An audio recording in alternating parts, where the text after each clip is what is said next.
Shalom, shalom, mishpachah, Shabbat shalom today. What a beautiful day we've been given to just rest from all the labors of this world that we're in, but we are not of.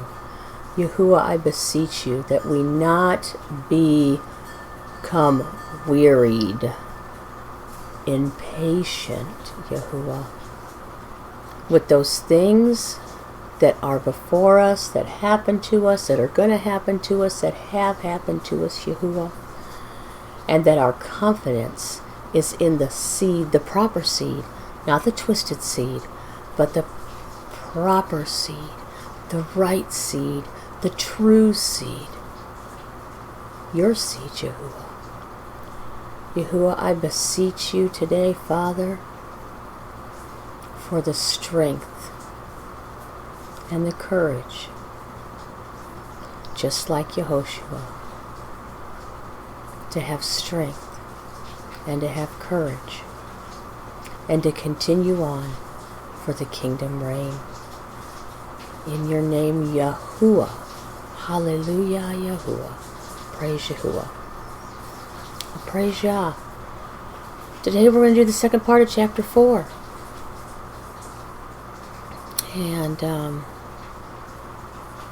I think there's going to be several parts to chapter 4. We're still laying the foundation, laid some foundation, chapters 1 through 3. And I do believe 4 through 6 will continue to be foundational for the rest of the book of Iyob. And we'll see as we go. We'll discover new things. We all discover new things all the time in the Word because it is alive. The only thing we need to worry about being alive is the Word in us. Praise Yahuwah.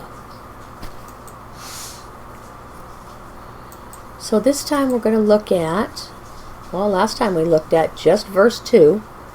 This time we're going to look at 3 through 6. Well, let's start at 1. And Eliphaz the Temanite opens his mouth and says, "If one tries a word with you, would you become impatient? But who is able to withhold himself from speaking?" I think we touched on this word impatient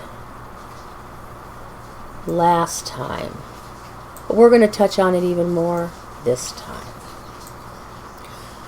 And he says to Iyob, "See, you have instructed many, and you have made weak hands strong. Your words have raised up him who was stumbling, and you have strengthened weak knees. But now it has come to you, and you are impatient. It strikes you, and you are troubled. Is not your reverence your trust? The integrity of ways your expectancy?" I hope you all heard my tone when I said that, because sometimes tone will not match what's in the heart or what's really meant, especially when these Hebrew words can mean one of two things. You have to look at the whole big overall picture. And here we don't even have these gentlemen's actions, or we only have their words. We need to be so discerning of the word that we can discern when this is going on.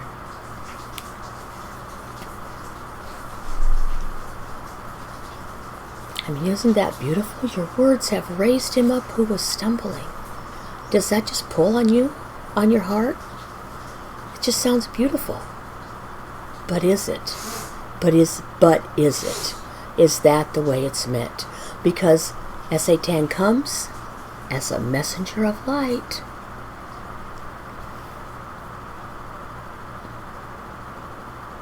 We saw him in the last video. We saw him in chapters 1 and 2. Let's see what he has to say here. Not the next video, but the video after that, we're going to see where Eliphaz, where Satan never, we might see it this time, where Satan never left the picture. But we're going to see a straight out lie in the vision that Eliphaz has. So, but now, oops. Okay, so, but now, these things have come to Iyob. He needs to be strengthened. Okay, he's comforted all these people, and he's got these miserable comforters here, and you are impatient. It strikes you, and you are troubled. Let's take a look at the word impatient. I wish we had time to look at every word, but I don't. We don't. Take some time. Search out some of these words. It's the Strong's H3811. La'ah, a primitive root, to tire, figuratively to be or make disgusted. In the Ancient Hebrew Lexicon by Benner, which I don't have right here with me, but I highly recommend that everyone should have it and should be using it. It's DV, it's the Lam, the L, and the Hey. We have the shepherd staff, instructions, teaching, yoke, goad, goad. We have the L, which is the ox head, the leader, the strength, the authority, the power. And we have the Hey, which is revelation, breathe, sigh, look up to. I think another one is person. Head, no, that's not the head, that's the resh. So that's what we have for Hey. Where that came from. And it just simply says weary. It comes from the Lam Hey. The abstract is weary. To be weary from a non-productive effort. To be without results. And it's related to the Lam El, the Ah, which is actually the opposite of El, as we can see here. The Ah, without, to be without anything, such as nothing. Related to the Lam Hey, apparently the opposite of El. So in many instances, the word that it's related to can be the opposite of El. Well, a non-productive effort, he's looking for produce. Yahuwah is looking for root. So I would say, in its definition, he had there. What he's saying to Iyob is, you're a non-productive effort. It's come upon you, and now you're not producing any fruit by all this. It's going to boil down to, what is your sin? What is your sin? It's going to boil down to retribution. What is your sin? It strikes you and you are troubled. So it's the same word we saw in Iyob 4:2 regarding hearing a word, and it's affecting Iyob emotionally and mentally. We try a word with you, and would you be impatient? Well, that would be more, in my estimation, a mental or emotional state. Can that make you physically sick? Yes, without a doubt. Here we see the same thing, and there may be an added physical exhaustion to the mix, even more so, because now all these things have come upon him. So we've got the emotional, we've got the mental, we've got, now he's scratching himself, so we've got a physical aspect to it. So I think it's probably a combination of all three.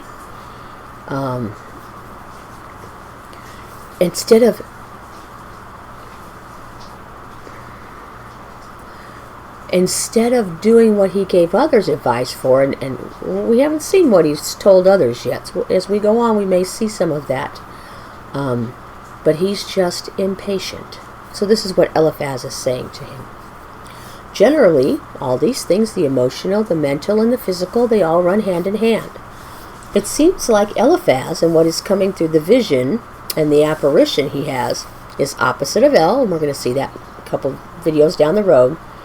And they will be attempting to make Iyob the same, to just kind of drag him along, as we will see through the three neighbors' speeches. So that's what I see is going on here. So I just wanted to point out the first place that this word is used.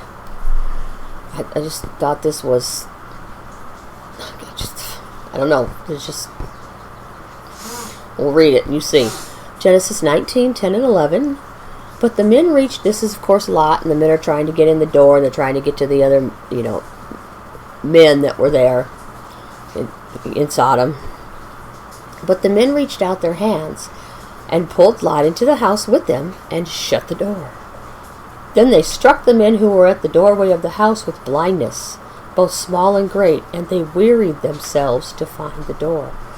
They exhausted themselves to find the door to sin abominably against Yahuwah. I just thought that was an interesting first place that we see the word. So that to me was definitely physical.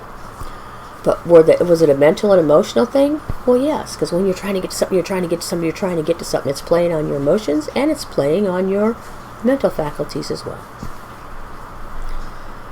Okay, so we're going to look at Exodus 18, 7 to 11.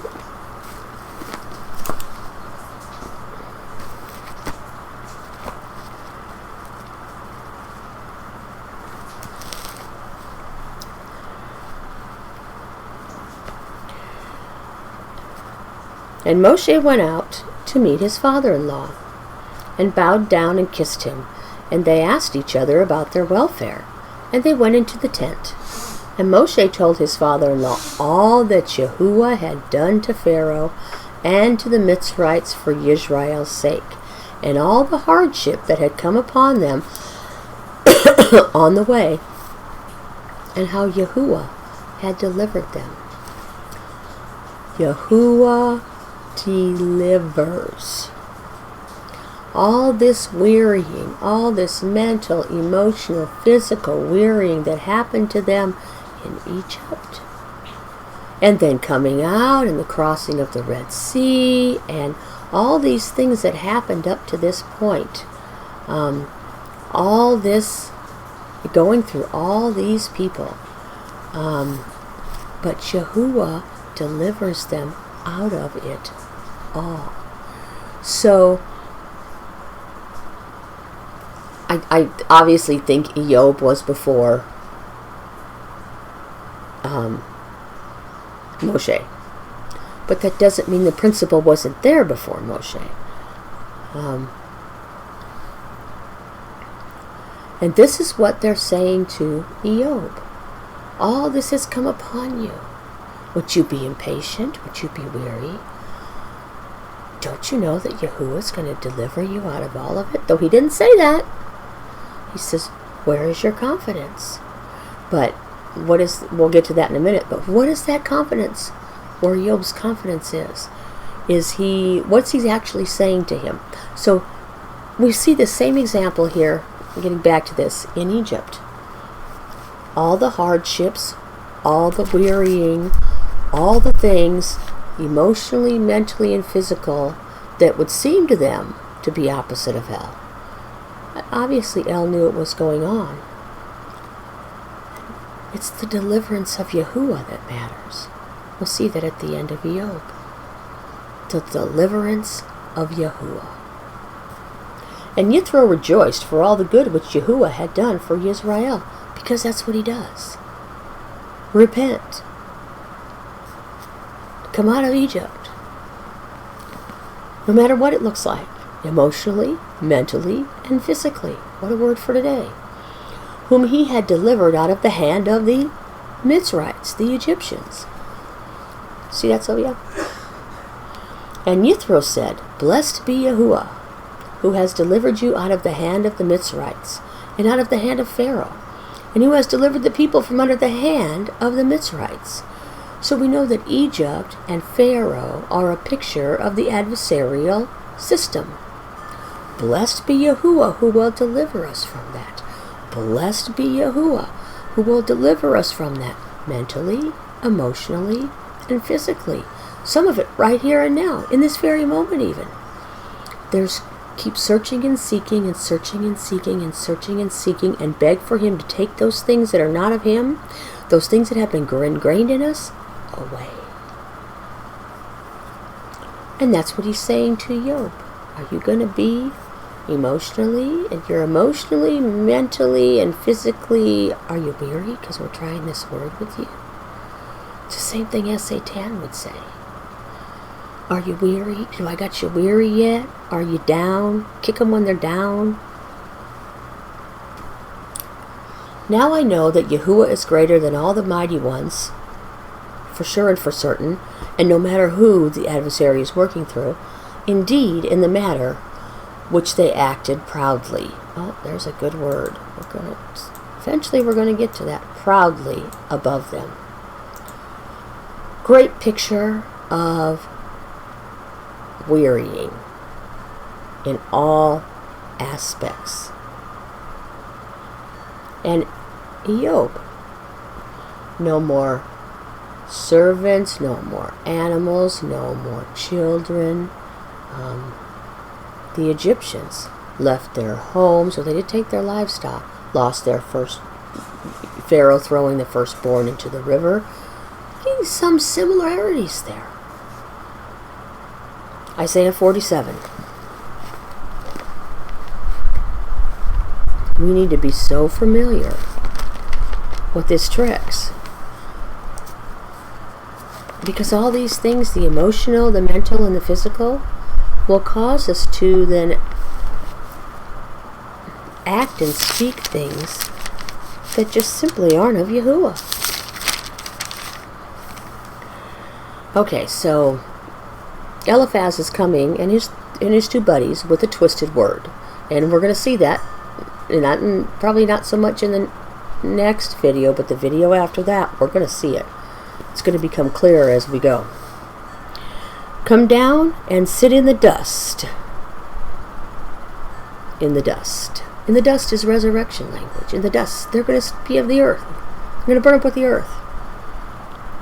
I'm not saying Eliphaz, Bildad, or Zophar are, because they made a sacrifice at the end. I can't tell you if they are or they aren't.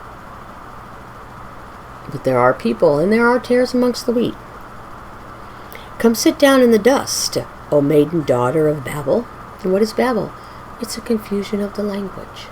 These guys are running confusion of the language, which the three neighbors in Iyob are going to use, and it's going to become very clear.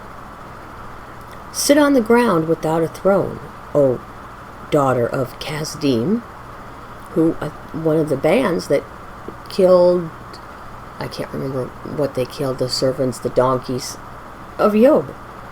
For no more do they call you tender and delicate.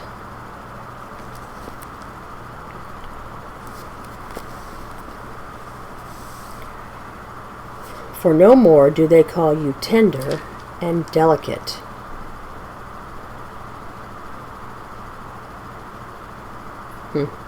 That's for another day. Tender is an interesting word. Take the millstones and grind flour.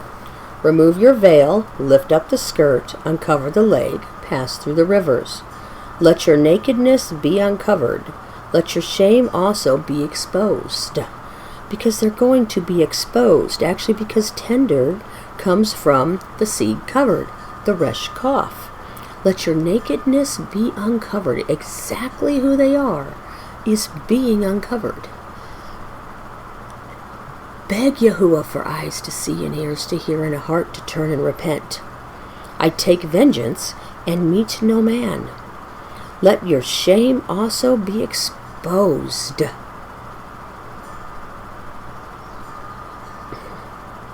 I won't read that. Okay. O Redeemer, Yahuwah of hosts, is his name, the set-apart one of Yisrael. Just like they were in Exodus 18, Yahuwah is the deliverer. Yahuwah is the redeemer. Yahuwah is the savior from all this confusion of the language, both in the words that are spoken, the things that are done, and inside the blood, inside your body, and the chromosomes that run inside there. The set-apart one of Yisrael. He is actually, he takes the side of good. He does take the side of good. And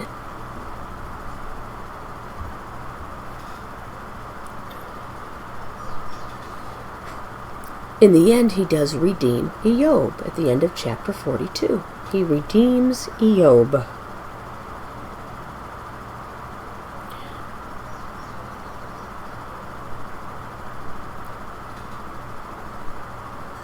Because Iyob had to relent and be given the gift of repentance at the end.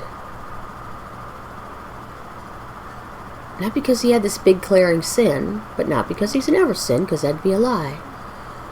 But because of these last days, whatever little bit of pride we have left must go. And Babylon is nothing but pride and nothing but the enemy wanting to be Yahuwah. Sit silent and go in darkness, O daughter of Kasdim, for no more do they call you mistress of the reigned. Because people like Iyob, with patience and endurance, are going to reign. I was wroth with my people. I have profaned my inheritance, and I gave them into your hand. You showed them no compassion. You made your yoke very heavy on the elderly, so you showed them no compassion. So it may look like they're being compassionate with Job, but they're really not. And I don't know about the word elderly, if it's going to come up. In fact, I haven't even looked it up. Maybe we should go look it up. Should we do it on the fly? Think about today. Think about Babylon's yoke on the elderly. What they've done to them through this last few years, through years and years, and putting into people's minds about, let me not say that, what they've done, the yoke they've put on the elderly, okay? It's financial, medically, these different things. Other yokes, maybe you can think of them. I'm going to let it sit. But things they put into even the children's mind, as far as their parents. So it is one who is old.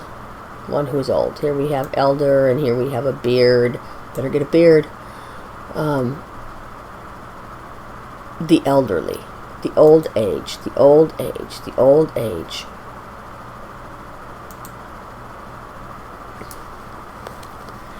And you said, I am mistress forever. Well, you're maybe riding the beast. I'm telling you, Iyob's a book for the last days. So that you did not take these matters to heart, and did not remember the latter end of them.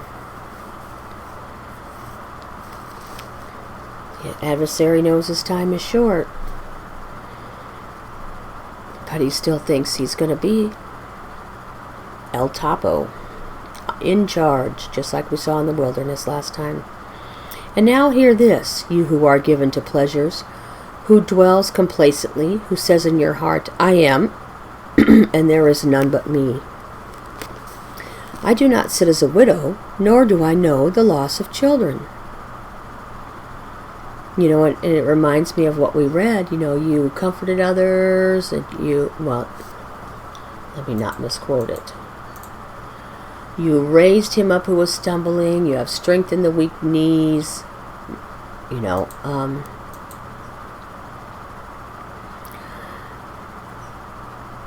you have, I think we're going to see later down the road, the poor and the widow. And certainly Iyob knows the loss of children. We're going to see these guys kind of poke him at that too coming up. Both of these come to you suddenly, in the wink of an eye, in the blink of an eye. In one day, the loss of children and widowhood. They shall come upon you in completeness because of your many witchcrafts, for your numerous, great, potent spells. Now we know the loss of children came upon Iyob. We see that Yahuwah said he was perfect and straight, and I can't remember the other word that he was, but he was, you know, he was walking before Yahuwah. So there's loss of children on both ends of the deal. But it's going to happen to those who are also on the other end, who are working with Satan. For your numerous, great, potent spells, and that numerous there is bones, and the chromosomes, the DNA, the blood cells are made inside the bones. That is a picture of the marrow in the bones and of the language. So we know Iyob's children, He was concerned that they were sinning in their hearts. And we're going to see the guys poke at that later. And you have trusted in your evil. You have said, no one sees me. Your wisdom and your knowledge, and that's basically what the neighbors say to Iyob. They keep trying to drag this thing out of him that's simply not there. Your wisdom and your knowledge have led you astray, but actually, it's leading the Babylon guys astray. It's leading the guys with the confused language astray. Because Yahuwah's wrath will come upon them. And you have said in your heart, I am, and there is none but me. But evil shall come upon you, and not knowing from where it arises, and trouble fall upon you, you being unable to put it off, and ruin come upon you suddenly, which you know not, in the wink of time. So even though these things did happen to Iyob, for reasons that we don't see any sin, that doesn't seem like the reason. It's going to happen to the people that are walking with this confused language. So we need to get so familiar with what we're speaking and really watch what's coming out of our mouth that we're not like Eliphaz, Bildad, and Zophar. Stand now with your potent spells and your many witchcrafts in which you have labored from your youth. If so be you are able to profit, if so be you find strength. You are exhausted by your many counsel. That's what they're saying to Iyob. You are exhausted from all these things that have come upon you. You gave all this counsel to all these other people. And he's going to be exhausted from their counsel. Will it exhaust him? Let the astrologers, the stargazers, and those who prognosticate by the new moons stand up and save you from what is coming upon you. Isn't that so true for today? Let them stand up and try. It's still coming. It's still coming. Do not be exhausted by the many speeches and counsels, no matter what happens to us. It's meant for Babylon in the end. It's going to happen to some of us. We're going to lose children. We're going to lose houses. We're going to lose livestock. We're going to lose everything. Well, except Yahuwah. Why? Because we ain't taking nothing with us. Naked we came in, and naked we're going out. Was at the beginning of Iyob.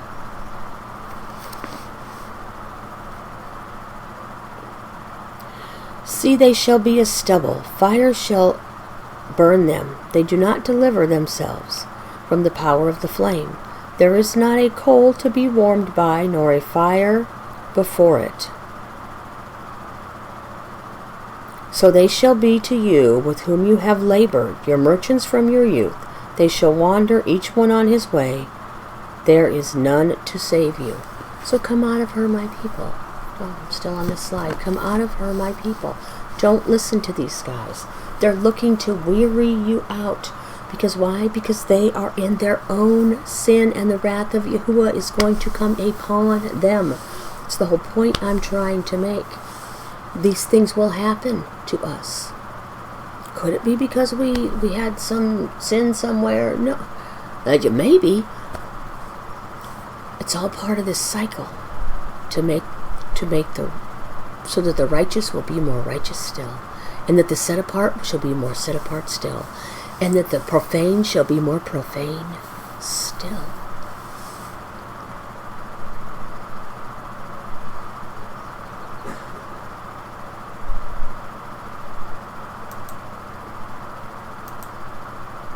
Jeremiah 9, 1-15.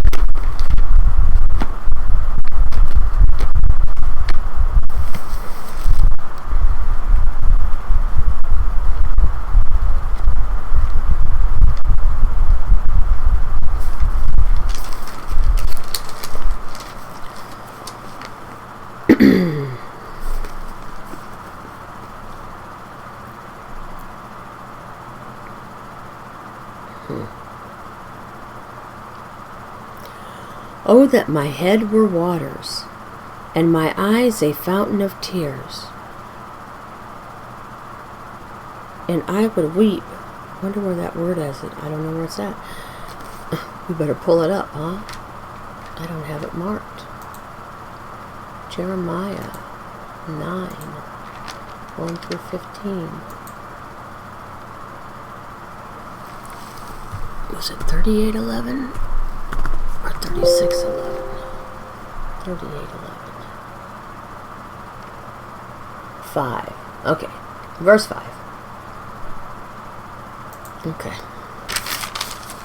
Oh, that my head were waters, and my eyes a fountain of tears, and I would weep day and night for the slain of the daughter of my people. Oh, that I had in the wilderness a lodging place for wayfaring men, and I would leave my people and go from them. For they are all adulterers, an assembly of treacherous men. And they bend their tongue like a bow. Falsehood and not truth prevails on the earth. Does it not? And these are the people of Yahuwah. What about these people that are not of Yahuwah? For they proceed from evil to evil, and they have not known me, declares Yahuwah. Let everyone beware of his neighbor, and not trust any brother. We know those 3 guys were his neighbors. It's the same exact word. And let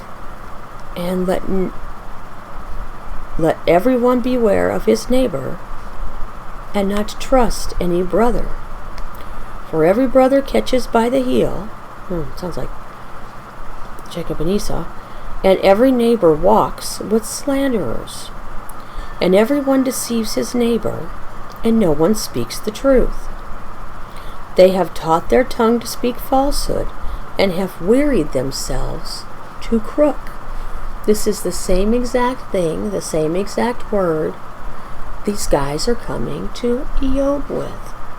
You see, Iyob, you're one of these people, like I just read about above here in Jeremiah verses 1 through 5. You become impatient. You're exhausted. You're weary.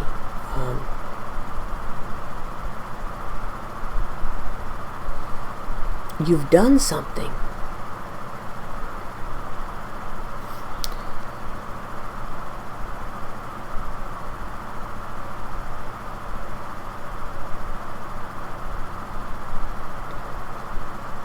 You live in the midst of deceit. Through deceit they have refused to know me, declares Yahuwah. Again, this is Yahuwah's people.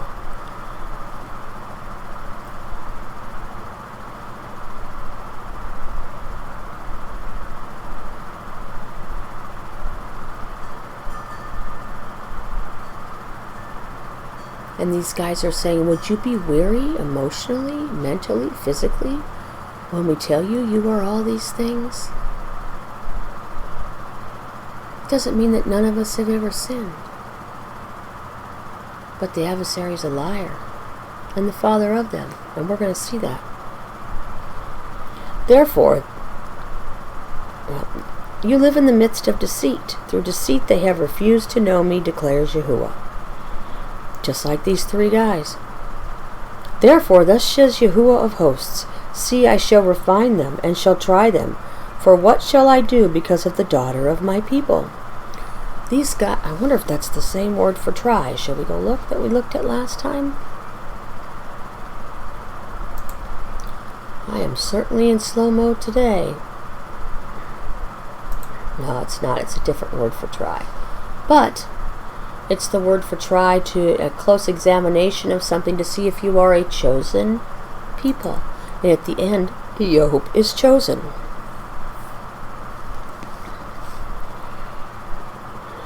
For what shall I do because of the daughter of my people?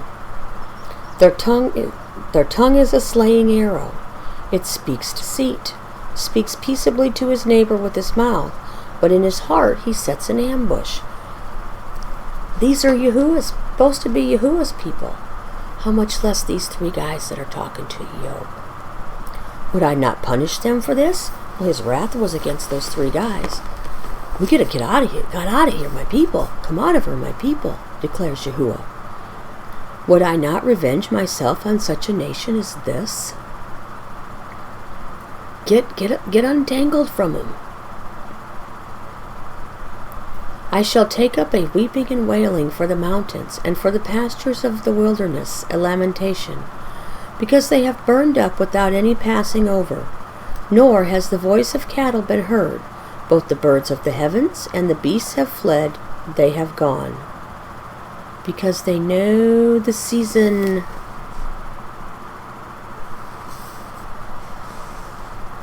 Do we know the season? It's like when a tsunami comes. The animals know it's coming. The tsunami is coming. It's going to be so... The word says he would lead even the elect astray if that were possible. So he's not going to come to those who are diligently seeking him in his scriptures and in his language. He's not going to come to them and say, hey, let's take a trip down to the bar, okay? And get drunk and do dope. And he's not going to say that. He's going to do just what we saw in the last video and come against us with the word. We better know the intent of the word.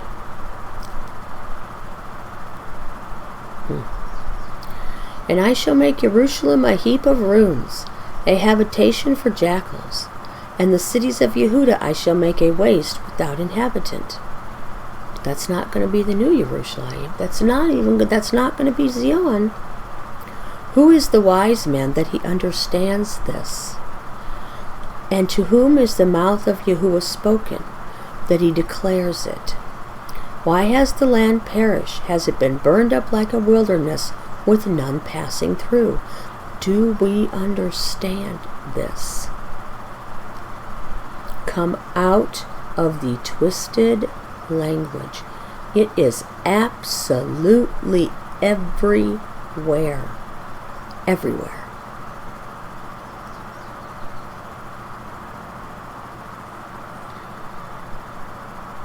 Sheep in wolf's clothing. Tares amongst the wheat.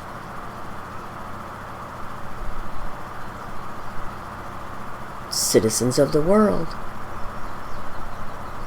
Our homeland is somewhere else. And Yahuwah says, because they have forsaken my Torah, which I set before them, and have not obeyed my voice, nor walked according to it, but they have walked according to the stubbornness of their own heart, and after the Baals which their fathers had taught them. Therefore, thus says Yahuwah of hosts, the Eloah of Israel, see, I am making this people eat wormwood, and I shall make them drink poisoned water.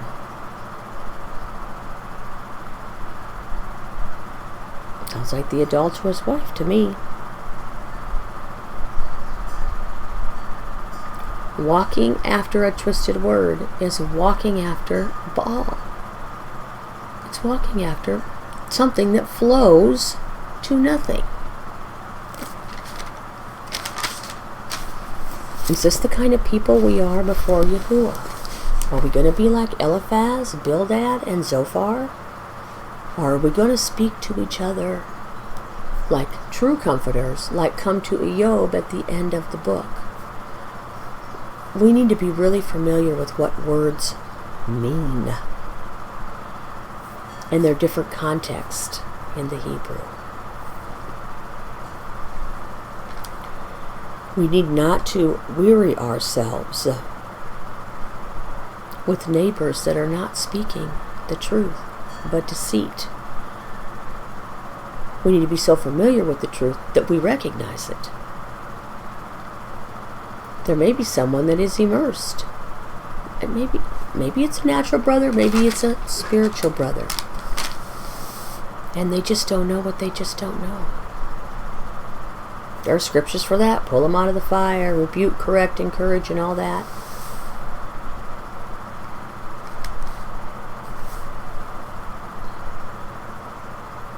And they say to Iyob,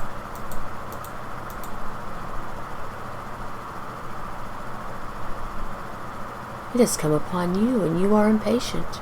It strikes you, and you are troubled. Are we going to be impatient? Mentally, emotionally, and spiritually? When these words come that we talked about up here. We didn't talk about it up here. We talked about try as a word. Are we going to become impatient mentally, emotionally, and spiritually? Or are we going to answer with the word, like we talked about in the last video, in each and every situation? What kind of people of Yahuwah are we?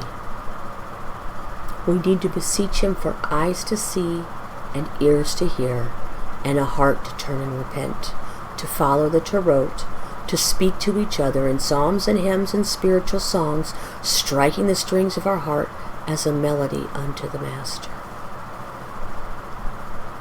And don't let it rub off on you. Don't let the enemy rub off on you. And that was a big noise at my back door. And let those that are of Yahuwah rub off on you. Praise Yahuwah. Well, that's just a quick look at that word. Because here we are in these times.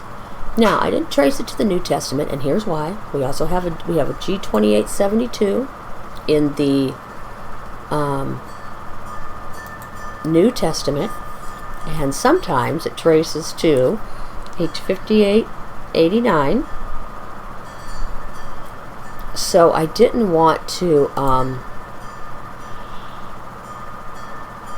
go that far and dig that deep into this word, but I put it there to encourage some of you to find the difference between the two different Hebrew words that Greek word might trace to, and how you see that let Yahuwah show you how it lines out.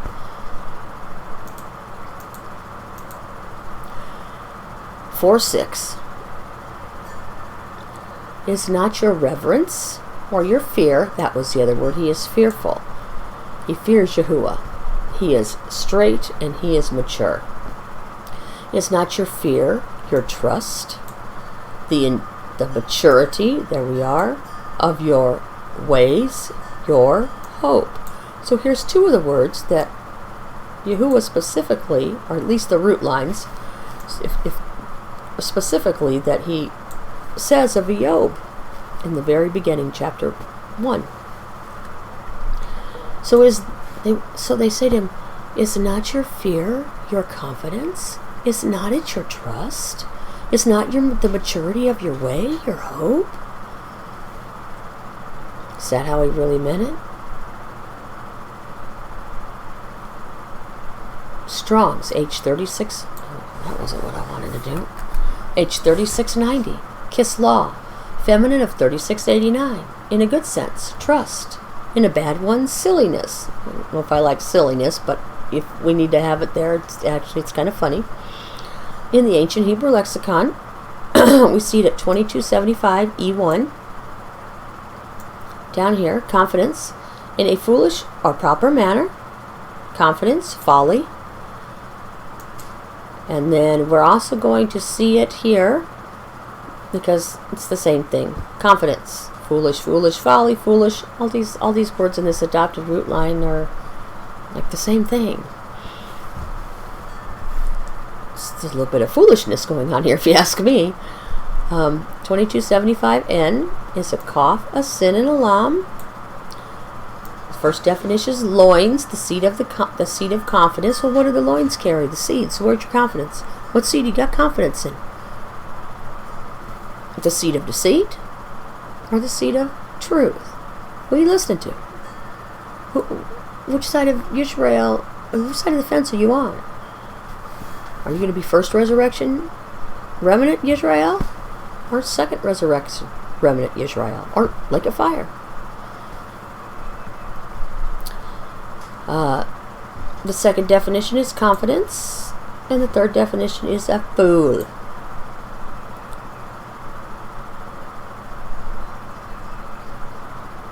And we see Benner has corrected a defective spelling here, apparently. And same word, the V line. To be foolishly confident in something. At the root, the concrete is loins. The abstract is confidence. The loins as the seat of one's confidence. Foolish. are proper. Again, are you believing a foolish seed? Are you acting as a foolish seed? Are we? Let me not just point. I try not to do you. How are we behaving? Foolishly or properly? How are we speaking? Foolishly or properly? How is our emotional and our mental system working? What's affecting that? What are we trusting in? How is it affecting it? Oh, that isn't a word for today. I don't know what is. The term kislah has two meanings. One is confidence, as in Psalm 78:7, as adopted by the New Revised Standard Version and the Standard English translations, and supported by the Vulgate and Targum. And two, stupidity, foolishness. Ecclesiastes 7:25, as taken by Rashi and supported by the LXX, the Septuagint, and the Peshitta, Aramaic. Your blame. For details, see all these footnotes down here. Burnright. Does Eliphaz really begin gently? Does he? I haven't read the book, or if it's paper, I haven't. But but in this study, I've been seeing him quoted quite a bit. Latin. Seems to me I've heard about something else that's come out of Latin lately. That, well, be careful. Be careful with anything Latin. Make sure you search it out very closely. But as we saw it in the ancient Hebrew lexicon as well. It had these two different meanings.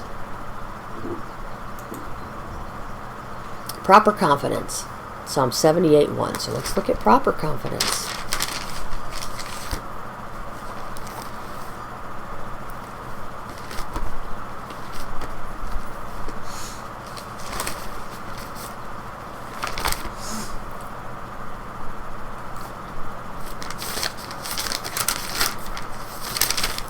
(78) 1 through 8. That's a long psalm. My people, give ear to my Torot. Incline your ear to the words of my mouth.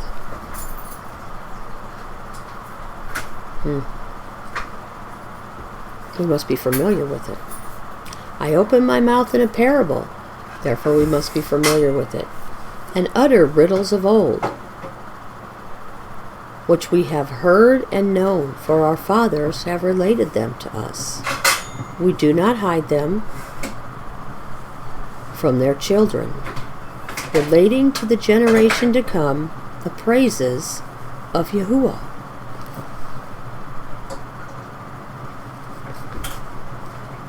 We should be passing this on to the next generation, the door of a door, and his strength and his wonders which he has done. For he raised a witness in Yaakov, and set a Torot in Yisrael, which he commanded our fathers, to teach them to their children. Deuteronomy 6, impress them on the children, that it might be known to a generation to come, to children who would be born and have to go through this life cycle function, just like Iyob did and talked about in chapter 3. Here we are, born into it. Need to be taught. Children don't need to be taught to be bad. They need to be taught to be good. To rise up and relate to them, to their children, and place their trust in Eloah, and not forget the works of El, but watch over his commands. And not be like their fathers, a stubborn and rebellious generation, a generation which did not prepare its heart for Yahuwah, for the seed, for the blood to be running through it of Yahuwah, whose spirit was not steadfast to El. To have confidence and place their confidence in the seed of Eloah. That is proper confidence. Is that what Eliphaz is saying to him? Could be. Would it be mockingly? We're going to find out in the next couple of videos.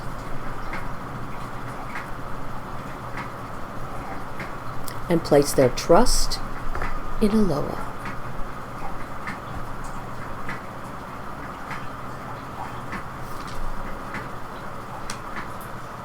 In the Torah. All these things of old that the fathers understood about the language, about the seed. Excuse me just a minute. I'll be right back.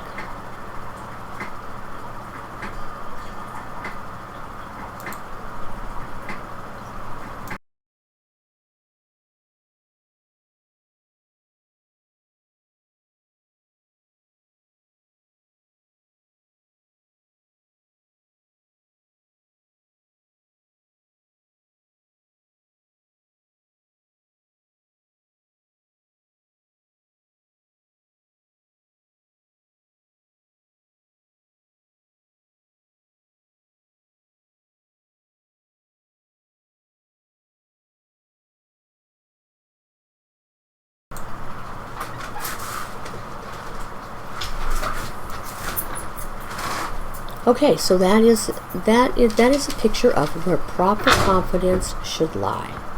So is that what Eliphaz is saying to Iyob? Is not your confidence, your fear and your confidence this? Then why are you impatient? Could be. Let's continue on. Proverbs 3:25 and 26.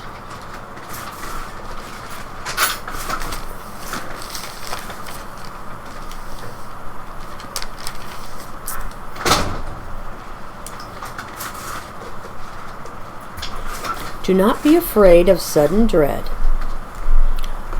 nor of the ruin of the wrong when it comes, for Yahuwah is at your side. He shall guard your foot. Am I in the wrong proverb? No. And he shall guard your foot from being caught. So let's go to Proverbs 3:25 and 26.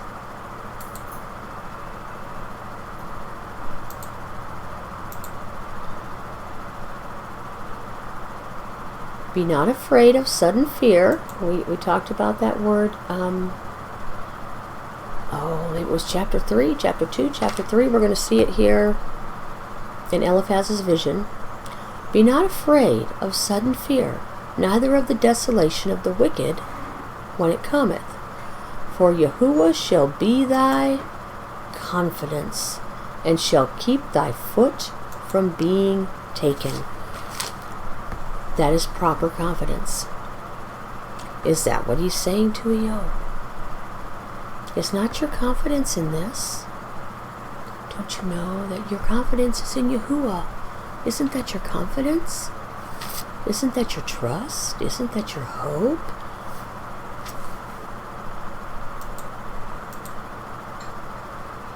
Wisdom versus improper confidence. Ecclesiastes 7:16 to 29.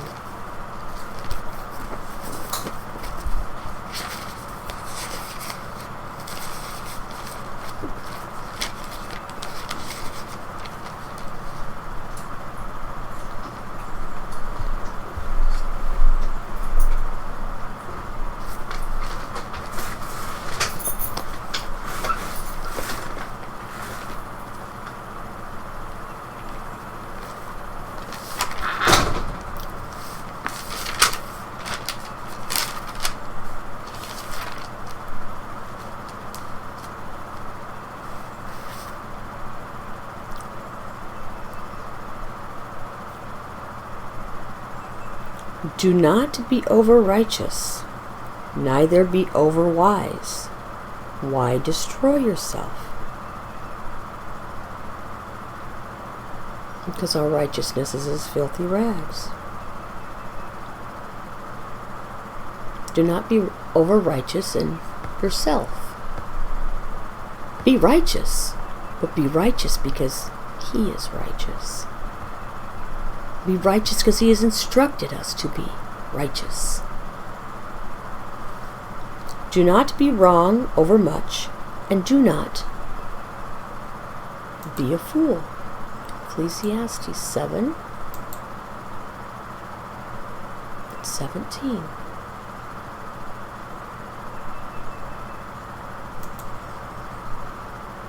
Neither be thou foolish.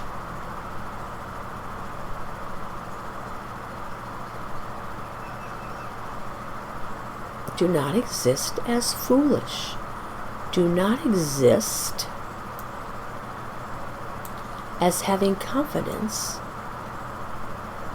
in a different seed. That is improper confidence. Why die before your time? Is it good that you should take hold of this and also not withhold your hand from the other? For he who fears Eloah comes forth with them all. Wisdom makes the wise strong, more than 10 rulers that are in the city.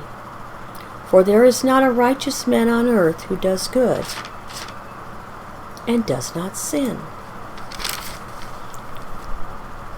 We're doing good doesn't mean you're not doing good. It means that, if we say we're without sin, we're a liar and the truth is not in us. Also, do not take to heart all the words they speak, lest you hear your servant cursing you.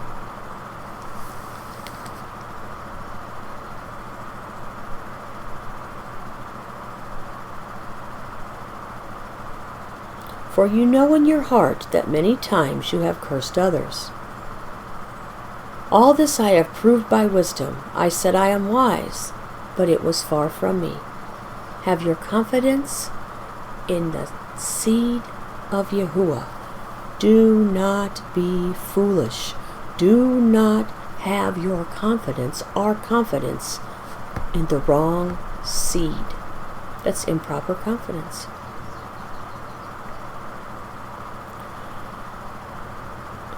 That which is far off and exceedingly deep. Who does find it? Search for him and seek for him, for that seed, that your confidence would be in him. I have turned around even my heart to know and to search and to seek out wisdom and a conclusion, and to know the wrongness of folly, even of foolishness and madness. And I found more bitter than death the woman whose heart is snares, and nets whose hands are like shackles. I'd say that would be the whore that rides the beast. He who pleases Eloah escapes from her, but the sinner is captured by her.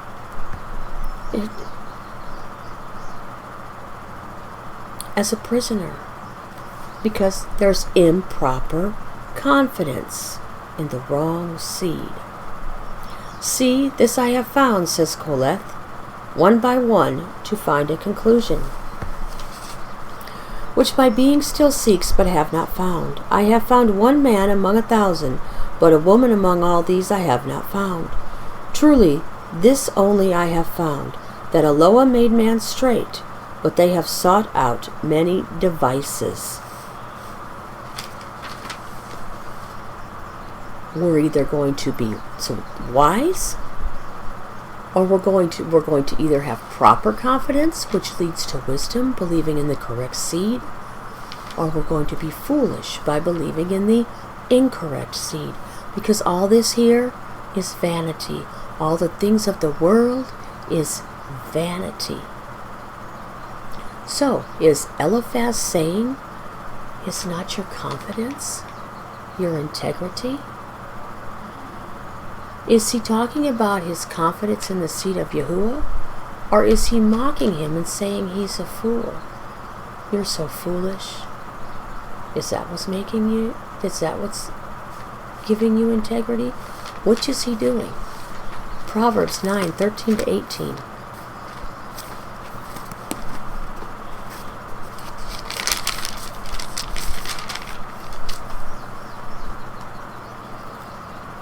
A foolish woman is loud, simple, and without knowledge. I guess I'll pull it up. Proverbs 9, 13 to 18. A foolish woman is clamorous. She is simple and knows nothing. One who, again, I'm going to say it looks just like the woman that rides the beast to me. It looks just like the whore to me. It looks just like Jezebel to me. Improper confidence is loud, simple, persuades, entices others, and without the knowledge and intimacy of Yahuwah Eloah. For she has seated herself on the door of her house, on a seat by the highest place of the city, to call to those who pass. Reminds me of Yahusha going up with Satan to look over all of it. To call to those who pass by, who go straight in their way. Like Iyob, who is simple, who can be easily enticed. Let him turn in here. And as for him who lacks heart, she says to him, stolen waters are sweet, and bread in secret is pleasant. But he does not know that the dead are there. His guests are in the depths of Sheol. When you be so familiar with the truth that we recognize that this woman, this beast system, this whore, this confusion of language is out to entice us. So what is Eliphaz saying? Your foolishness, your foolishness is your integrity. Or is your confidence really in Yahuwah? Or is your confidence really in this other word, because in this other seed, because, well, you're acting impatient. But are you really impatient? But are you actually the opposite of El? Or are all these things come from Satan trying to wear you out? Can you see the dichotomy here? We need to be so familiar with the truth that when the enemy comes, however he says it, we recognize it immediately. It may sound conciliatory, but it actually may not be conciliatory. It actually may be a Hebraic word or understanding that can have the absolute opposite meaning. So is he mocking Iyob here? At the same time he's pretending to sound conciliatory? Oh. Is your confidence, your fear, and your maturity, your integrity? But is he actually calling him a fool? I guess we'll find out as we go along in the next however many videos it's going to take to get through this, because we need to really be discerning, because even in those verses, what was it, Jeremiah? Don't listen to the neighbor, and don't even trust the brother. Trust Yahuwah. I'm not saying you can't trust your brother, but be Bereans like they were with Paul.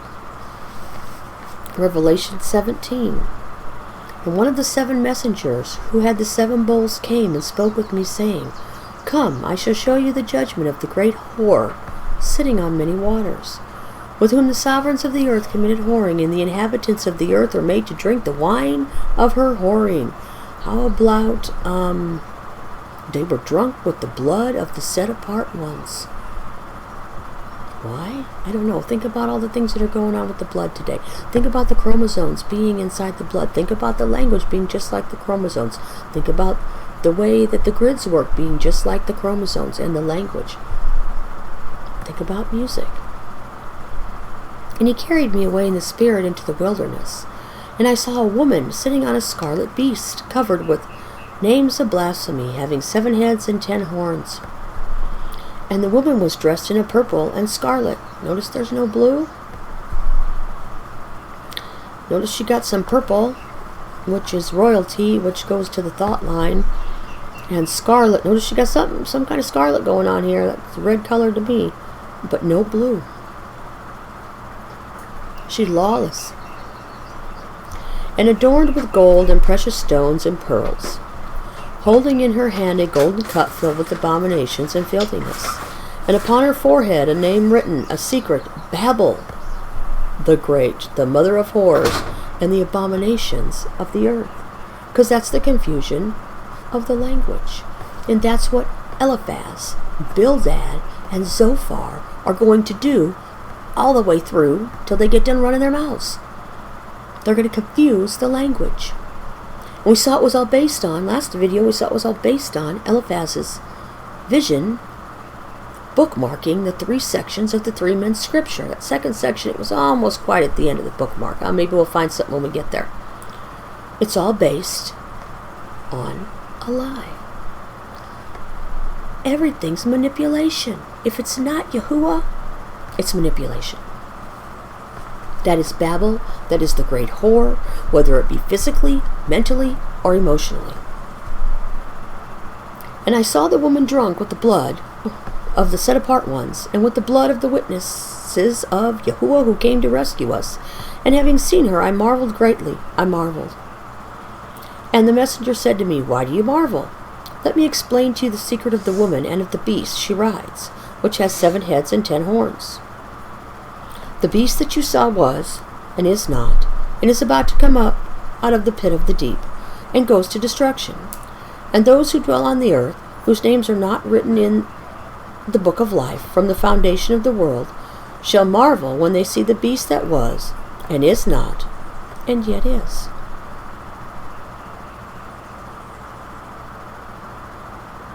I've heard talk recently, quote-unquote, book of life. What is your life? Your life is in you.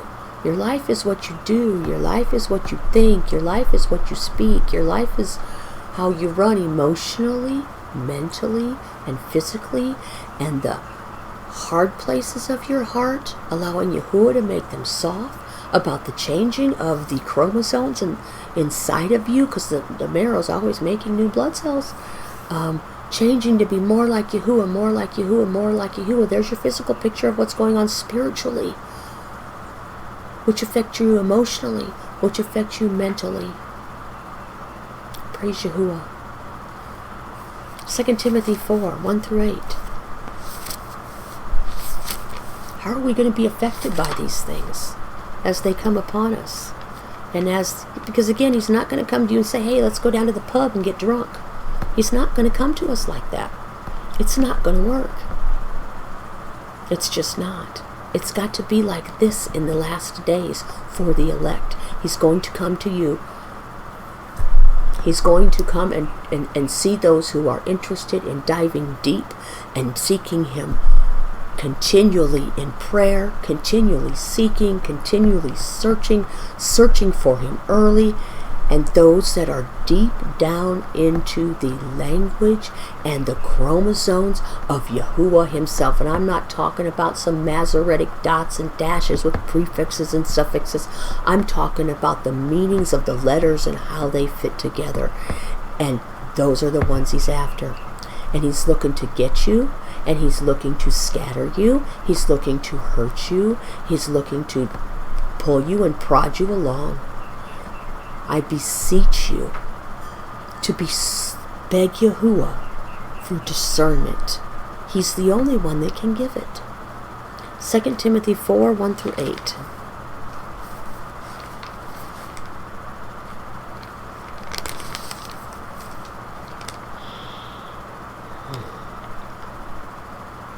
In the sight of 2 Timothy, in the sight of Eloah, also even the Master, who Eloah is, Yahuwah who came to rescue us, the Anointed, who shall judge the living and the dead at his appearing and his reign, I earnestly charge you, proclaim the word. Be so familiar with the word, you're proclaiming the word, you have confidence in that seed, that is what we are proclaiming. Not improper confidence. Be urgent in season and out of season. It's more urgent than ever. During the Moedim and not during the Moedims. In season and out of season. Convict, warn, appeal with all patience and teaching.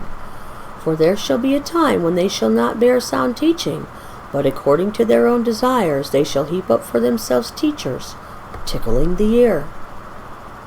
And they shall indeed turn their ears away from the truth, and be turned aside to myths.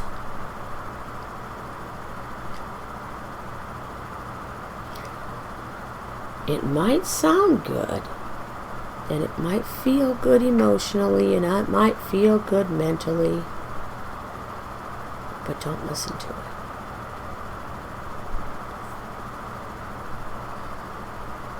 I'm not saying there's not a place for joy. I'm not saying that at all. But the adversary will use what I just said as well. He can bring some form of joy for a time, but it'll only be for a time. How do I know? I've lived it. There's no greater teacher. But you be sober in all, suffer hardships, do the work of an evangelist, accomplish your service completely. For I am already being poured out, and the time of my departure has arrived. I have fought the good fight, and I have finished the race. I have guarded the belief. For the rest, there is laid up for me the crown of righteousness, which we're going to see at the end it's for Iyob too, which the Master, the righteous judge, shall give to me on that day, and not to me only, but also all those, loving his appearing, who have proper confidence in him and his seed and who he is. So, let's go back up here again.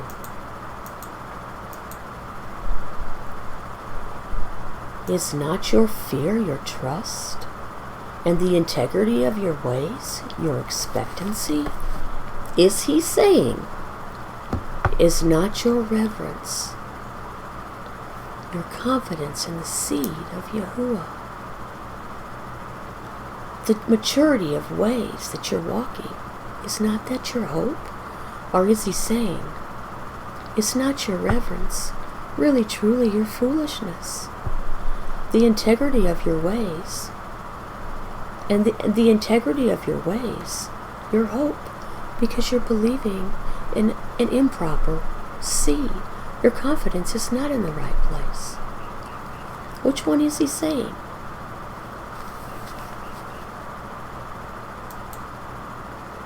Is he truly being conciliatory? And if he is, he's mocking him.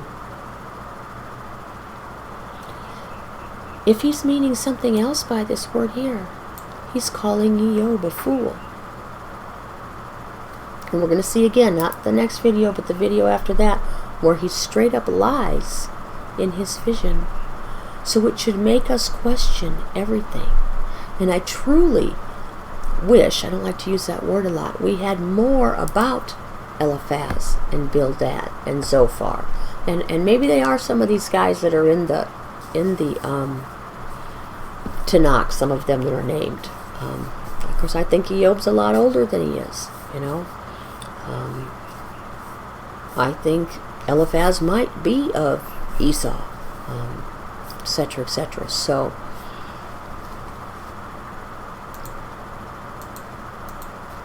I'm just going to leave it at that. I want us to just start listening and paying attention to, and me too. I didn't know this till I saw it. I had no idea. I knew it was a word game. Boy, I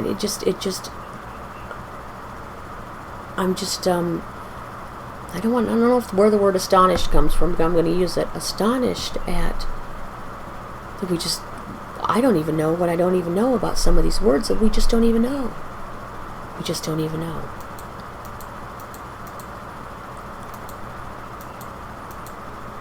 So, again, is he saying his confidence is proper and he's mocking him?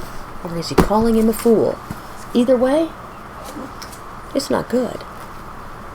So I want to read, talked about this last time, and of course I give this guy absolute full credit for his paper. I don't want to spend a lot of furthering studies in it. There might use a little bit more out of this in a couple of the other videos coming up, but I have to give credit where credit is due because he just did a great job. Okay, I'm going to go back to page 66 here.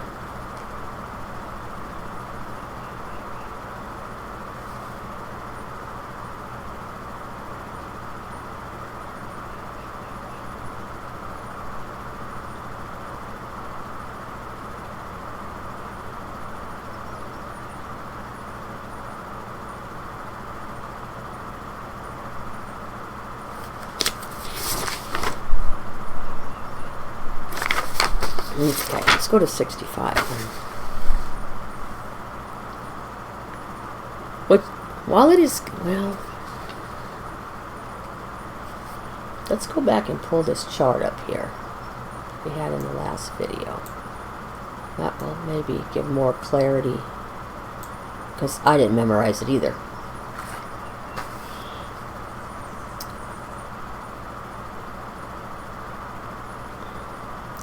It's going to talk a little bit about here Eliphaz's vision here, though we're not there yet.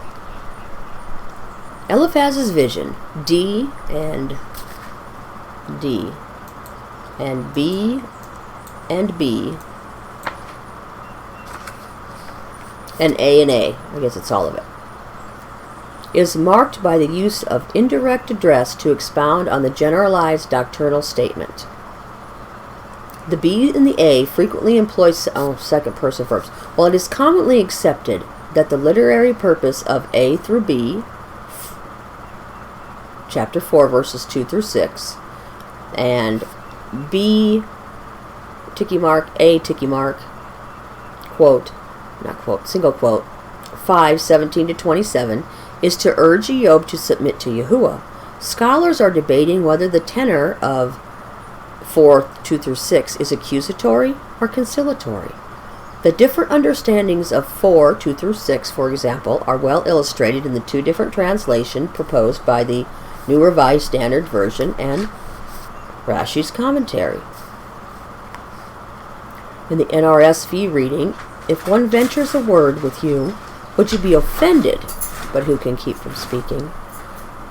And Rashi, because he tested you with one thing, should you weary, who can withhold words?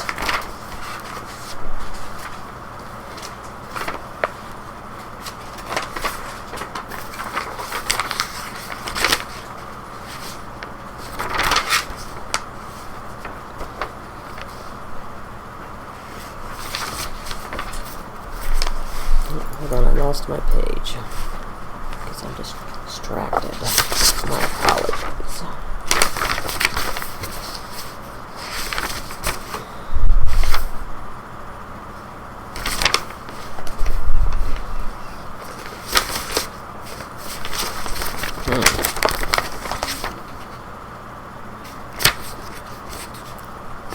Okay, if one follows, well, I gotta have page 66. There we go. Okay, and then page 66 goes on to talk about the rest of the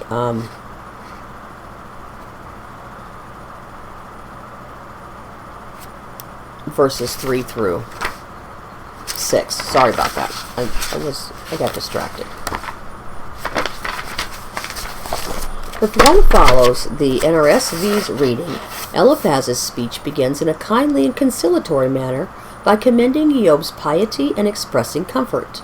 If this line of interpretation, 4:2, is generally understood as polite note of apology for speaking, 4:3 through 4 as praising Iyob's past good deeds, 4:5 either has an expression of sympathy or sarcasm, and 4:6 is an acknowledgement of Job's piety to offer him either future assurance or a mild rebuke. Well, I'd say it's foolishness or proper confidence, but some commentators, however, find this positive reading of 4:2 through 6 unfit, that's A through B, unfit as it seems to create tension over Iyob 4:7 through 11. Burnwright summarizes this sentiment. It is difficult, however, to reconcile this positive reading with some of the other verses in Eliphaz's speech. His emphasis on the fate of the wicked in 4:8 through 11, for example, would be peculiar if he believed Iyob to be guiltless. In some other older commentaries, e.g. those of Dahum, Peik, Strahan, and Ball, in fact, this presumed shift in tone has led scholars to go so far as to delete verses 8 through 11 in whole or in part, and or to propose that they are later interpolations. Among more recent interpreters, Teherin, Driver Gray, Kleins, Newsom, and many others have noted the inappropriateness or clumsiness of various statements in 4:7 through 11 if Eliphaz's aim is to comfort Job. Well, of course, because Iyob calls him in chapter 7 a miserable comforter. And I do not say his comments are conciliatory or accusatory. I say they're both. I say the tone doesn't match the intent. I say they're both. I say the words are correct. The words are correct, but the tone does not match the intent. Does he not think, well, and maybe not. I don't know, I wasn't there. I sure wish I could have been there. There's that word wish again. I sure wish I could have been there, because it would have been a lot more obvious to see and to know history and to see actions. But again, if Eliphaz does belong to Esau, it leaves me no doubt what exactly is going on here. He's playing the gamut, just like Satan played the gamut. I'll give you all this, Yahusha, if you'll just bow down to me. But will he not raise you up if you cast your foot against a stone? Oh, just throw yourself down. The words are true, depending on how a person hears them. The words are true. But are they? Is that what was really meant by them?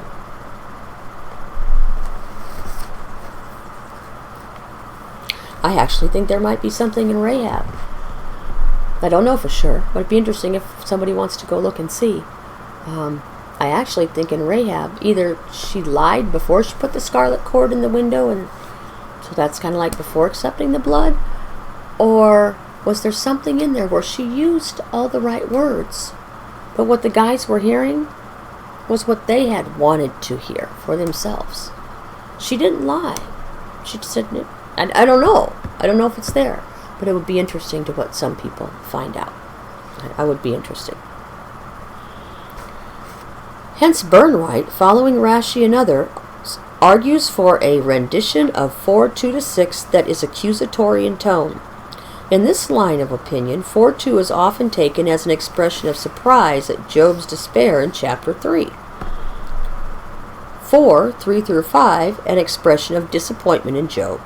For he who once instructed others to accept the divine retribution, i.e. punishment,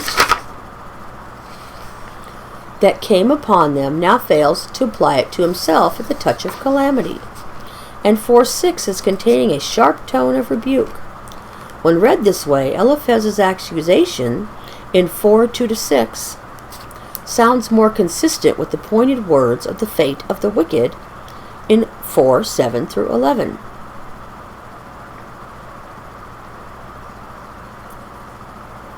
Again, I can't hear his tone.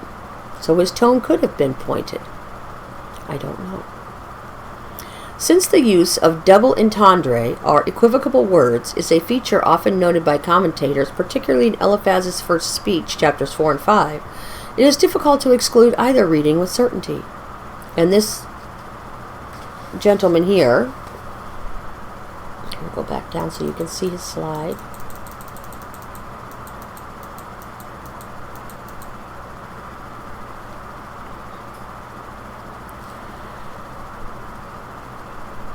I nevertheless find the positive reading, this one finds the positive reading more valid for 2-6. No. Oh, he finds it a more positive reading. Eliphaz does not simply claim in 4:2-6 that Job is guiltless. Rather, he tactfully commends Job's past behavior in 4:3-6 in order to set the stake stage for the critique in 4:7-11. It's all in how you speak to people. So I think it has more to do with tone and the tone, but we actually need to be so familiar with the words that as conversation continues, that we understand exactly what's being said. And it sure helps to, when you get to know a person, then you are able to ascertain where they're coming from. I guess that's what I want to say. As L. Wilson points out, the early laudatory comment seems to serve as a prelude to what Eliphaz really wants to say in the following verses. Many commentators who hold to the positive reading of 4:2-6 also note that 4:5 and/or 4:6 cease to be unilateral praise of Iyob, but turn into sarcasm or mild reproof of Iyob's error, preparing for more accusatory statements in 4:7-11. I can concur with that. Therefore, contrary to the view of Burnwright and others, the positive reading could connect naturally. But whether one reads 4:2-6 gently or harshly, the underlying message of Eliphaz's exhortation in Iyob 4:2-6 seems to be the same. Iyob has erred. It is also true for 5:17-27. In this latter exhortation, Eliphaz offers a counsel of hope, telling Iyob not to despise Yahuwah's instructions and to return to him. Despite its conciliatory tone, the underlying assumption of 5:17-27 is the same as 4:2-6. Iyob has sinned. Is he a fool, or has he placed his confidence in the proper way? The influence of the Spirit's message is then readily seen in the exhortations of Eliphaz.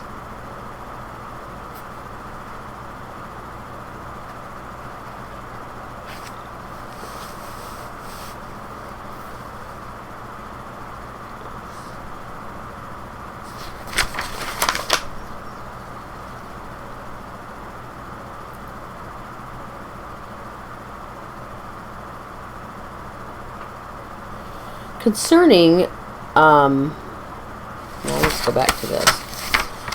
It talks about parallelisms, and we're not going to read all that.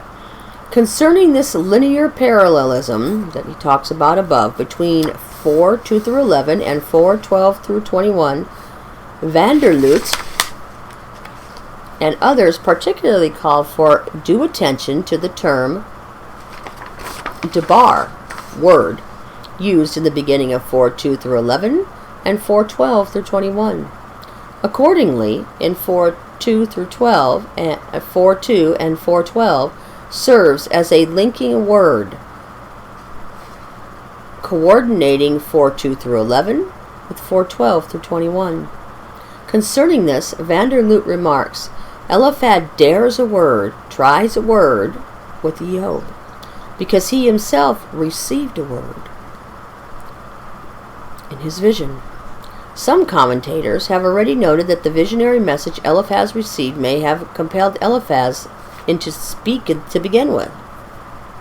Who can withhold from speaking? And this parallel use of debar further corroborates this understanding. It is then his visionary experience that prompted Eliphaz to speak up. And I concur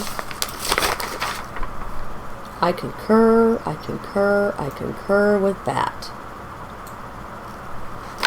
So, we need to be so familiar with the truth. We need to speak, we need to speak, we need to speak, we need to speak, we need to speak the truth. We need to speak the truth. Our words have to be true.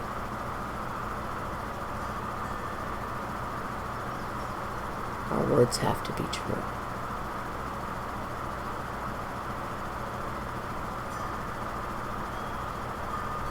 If someone hears them differently, that's really not on us. If we are speaking the truth, people are not going to have ears to hear. It's just that simple. They're not. And can we speak to people all day long and they do not hear the truth? They take it however they want it. It is whatever they want to hear. That it is. That it absolutely is.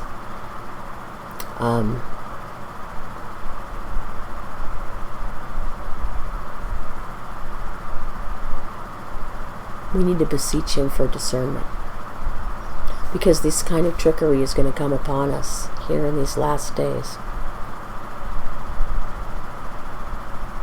It's going to get bad, and we all know it's going to get bad.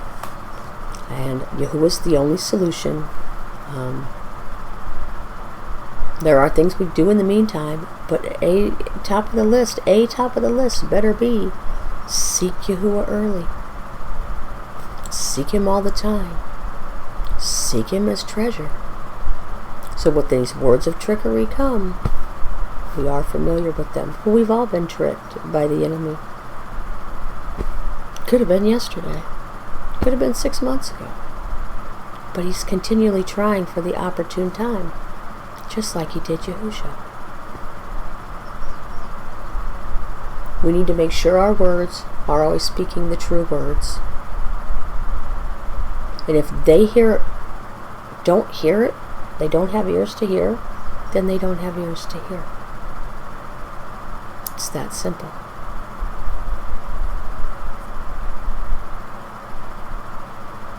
I don't know if I shared this before, but I'll share it here.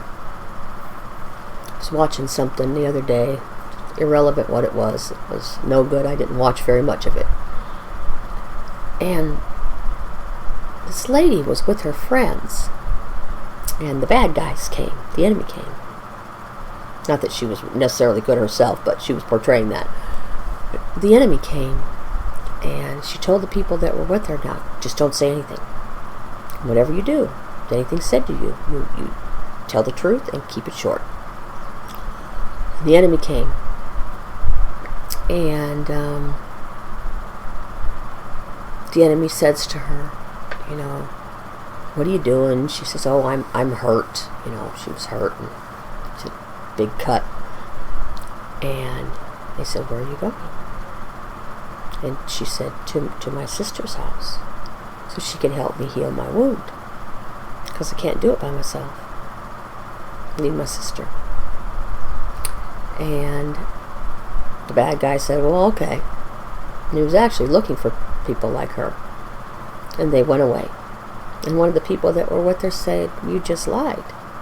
She said, no, I didn't. Because where I come from, we're all sisters. And I do need my sister to help heal me, because she has what I need that will help heal me. She didn't lie. She didn't lie.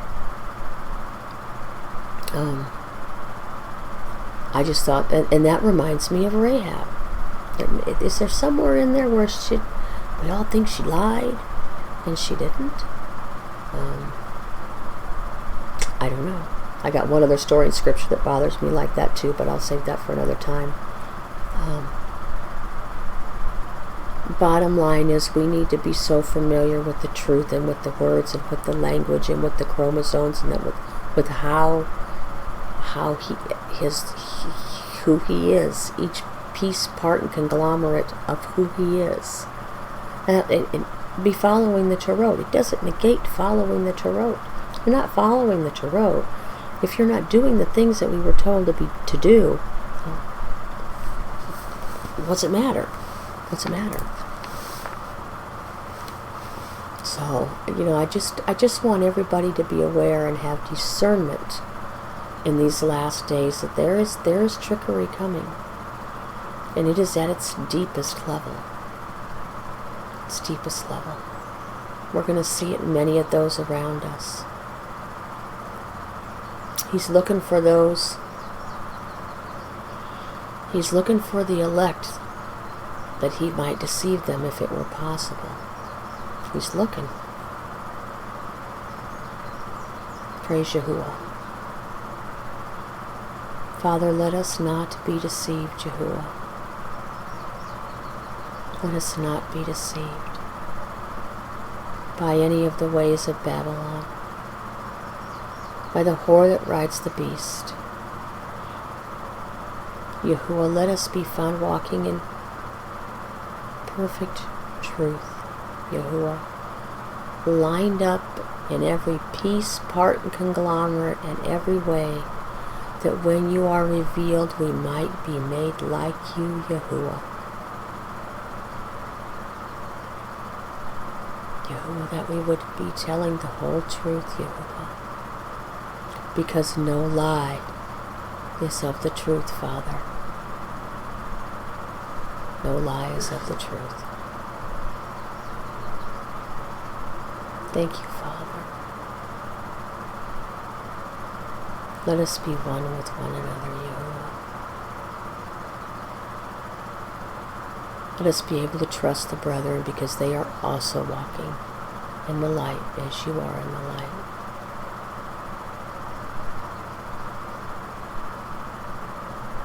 Let us search out the scriptures, Yahuwah, and be Bereans, Yahuwah.